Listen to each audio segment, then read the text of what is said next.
أهلا وسهلا بكم على قناة تدريب أميديوس سيلينج بلاتفورم كونكت. في هذا الفيديو سيتم التعريف بآلية إضافة الملاحظات داخل سجل حجز المسافر، ويوجد نوعين من الملاحظات العامة والسرية. النوع الأول يتم قراءته من كل من لديه سلطة الدخول إلى سجل حجز المسافر، والنوع الثاني يتم قراءته من مكتب المسؤول عن إنشاء سجل حجز المسافر.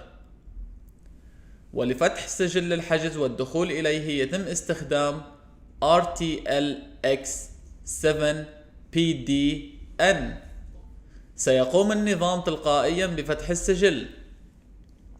لإضافة ملاحظة على الحجز تكون متاحة لكل شركات الطيران التي تستخدم نظام أميديوس، ويمكن إضافة البريد الإلكتروني للموظف أو العميل عن طريق الإدخال ape-muhammad@yahoo.com.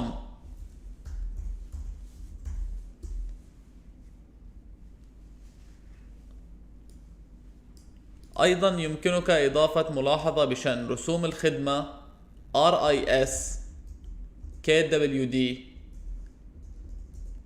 250.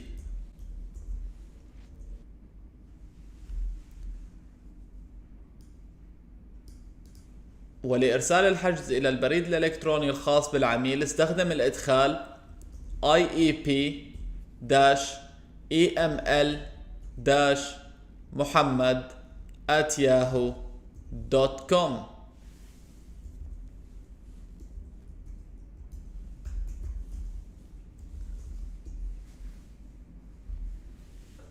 ولإضافة ملاحظة للشركات الغير مستخدمة لنظام أميديوس يمكن استخدام الإدخال OS-EK-VIP Customer.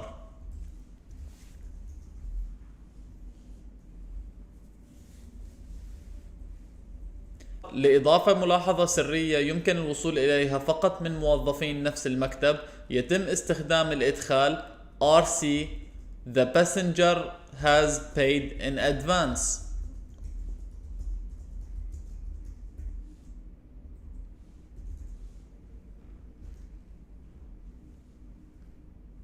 شكرا لكم على حسن المتابعة. لا تنسوا الاشتراك في القناة وتشاهدوا آخر تدريبات أميديوس سيلينج بلاتفورم كونكت.